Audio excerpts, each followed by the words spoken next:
Alright, as I'm recording this, it's the 10th of October, which of course means that it's Christmas! Or at least it is as far as the shops are concerned, because they've started to stock their Christmas ranges. One of those shops is the rather posh department store, Fortnum and Mason in London. Apparently they were established just before 5:10. Inside here is a musical advent calendar, just something to take a quick look at. But the reason I picked this up is because it falls into a category of product which people quite often suggest that I do a review on, because I don't think they quite understand that the devices aren't exactly what they seem to be. This is one of those things. It looks like a device that plays little records. However, it's something a little bit different. Let's have a look.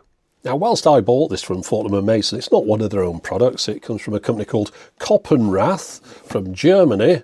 And you can see the German influence here because we've got 24 Christmas carols in 2 different languages. And on the back here, a lot of the carols are German, or at least the names are here. There's a couple that I recognise, O Tannenbaum, Winter Wonderland, God Rest Ye Merry Gentlemen, but there's quite a few in German there, which I'm sure I'll recognise the tunes once we hear them. But the idea with this thing is you put a little record on. There's 24 individual ones, so one for each day leading up to Christmas for your traditional Advent period, and it'll play a different tune for each record, and you can record your own as well.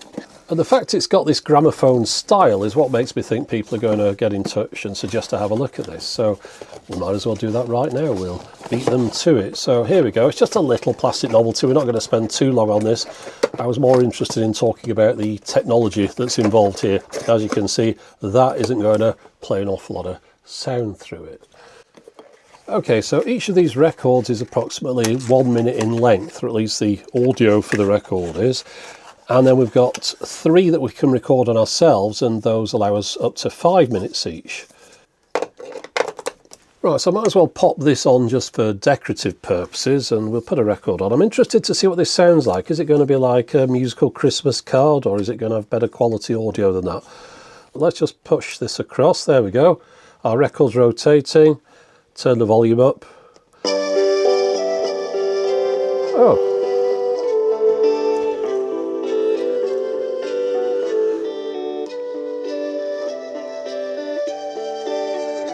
Okay, well, it should be obvious to even the least observant of people that this device is not getting its audio from these discs. After all, they are just a piece of cardboard. So what's going on? Well, I fully anticipated when I bought this that it was going to be one of those devices where each of these has a little NFC tag in it. And when it's placed on the device, it's read by the device and it's told to play a specific piece of music from a digital music player. It just has to be a matter of having a number for each one and saying play track 16 when this one's put on there. Well, I thought that's what was going on, but it isn't. It's a little bit more interesting than that. Only a little bit, but it is. These really are just a piece of card. There's no embedded NFC chip in these. What they have instead is, well, if you look on here, you can see a light emitter and receiver, an even simpler system than using an NFC reader. So what is that looking at? Well, if we look at the back of one of these discs, you'll see we have what's effectively a barcode of some sorts. So as this thing is rotated, it's reading in a number. The large white section here will indicate the start of the count. So we're looking at wide, narrow, blank, wide, narrow, blank, wide, blank, wide, etc. And that will give it a number with which it then plays the particular tune relevant to this. So in this case, that would be 16.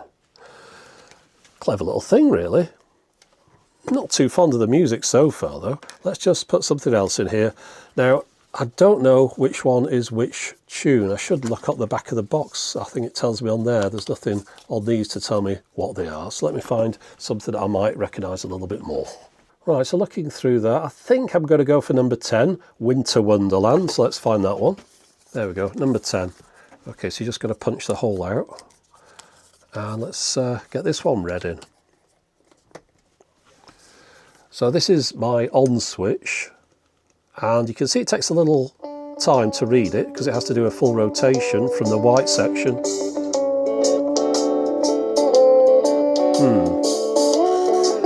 Now this seems to be like a multifunctional device because we've got extra buttons on the front here that do absolutely nothing. Now I noticed in the catalogue there were a couple of different variations, one of which didn't record and one does. This is the recording one. They were both exactly the same price though, which seemed odd. So I got the recording one because then you can put your own audio on these discs. So if we find the ones that don't have a number on them, then we can record onto those. So just give me a second. There we go. Right, so these ones, they've marked them up with a red, green and kind of browny yellow centre. So I've pushed the hole out of that one already. Let's record onto it though. It's got nothing on it at the moment, at least I don't think it has. I wonder if it says anything. No, nothing there. Okay, well it seems like the instructions that were printed on the box aren't quite correct as far as how to record onto this. What you have to do is move the arm across, wait for it to read the code, it'll sound a bell, and at that point then it automatically starts recording. And I think the way you stop it is to move the arm back again, so I'll give that a go. Okay, well I think that recorded, so let's have a listen.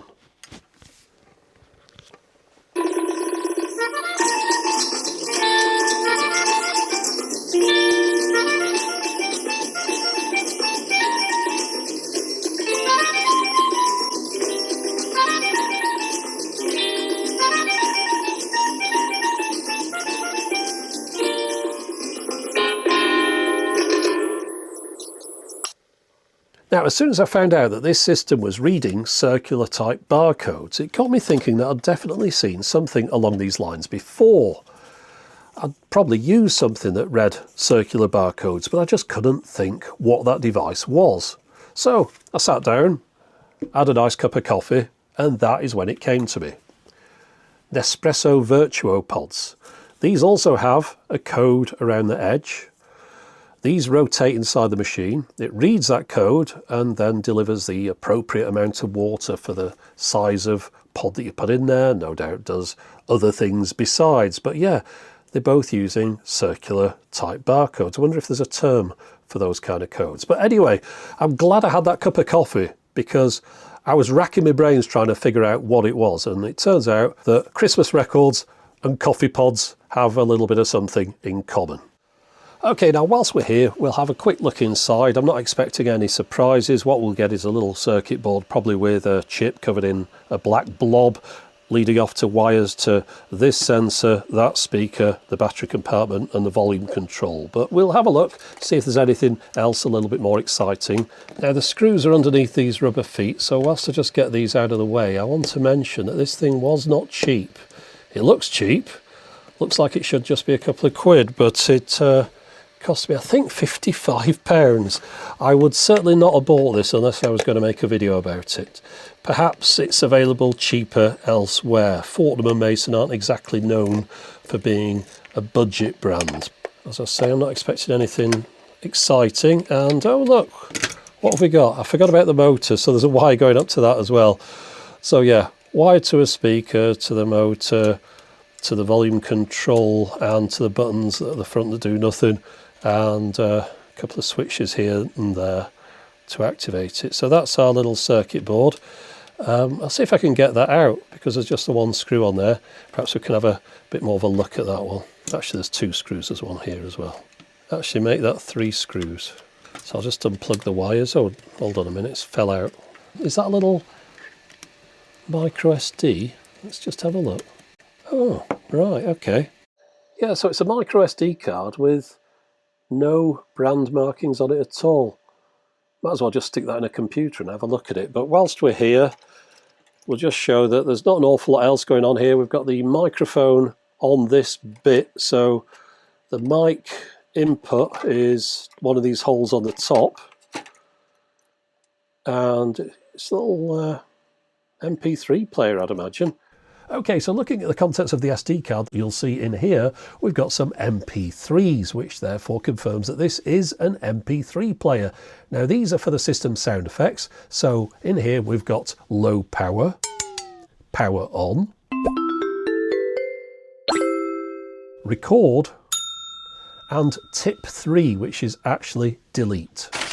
And then if we go into the rec or record folder, you'll find another MP3 in there, and that's the one that I recorded with Cuba Bion. That MP3 is a 64 kilobits a second file, but the system ones, well, those are just 48 kilobits a second. You'll also notice that on here, we don't have access to the MP3s with the Christmas music. Those are stored, no doubt, in a hidden folder. Nothing that I really want to spend any time looking for. It's already been confirmed that this is an MP3 player, so that's all the information I really wanted to know. Now, I'm sure there'll be lots of people out there ecstatic to find out that I managed to get this back together, and it's once again capable of belting out some rather bland versions of Christmas tunes. Now, you'll be aware perhaps that I do like looking at unusual music formats, but I wouldn't really call this a music format. This is just a way to play an MP3 that exists on an SD card inside this box. And there are quite a few things like this. I was surprised to find that this was using barcodes to access that MP3. I was thinking it was going to be RFID, but whether it's barcodes or RFID, it's still the same idea. It's just a way to make a digital file into something physical, so you can swap between them with a different card. Now, this reminds me of something that I got to show in a video that never ended up making it, and it came from South Korea, I think. It was a little plastic box, and the idea was that you put an app on your phone, and I think you pressed a button on the device and it beeped some kind of code to your phone that this app understood, and then it would play music that it had streamed from the internet. Of course, that's the same thing. It's just making digital music into a physical device that you can sell in the store.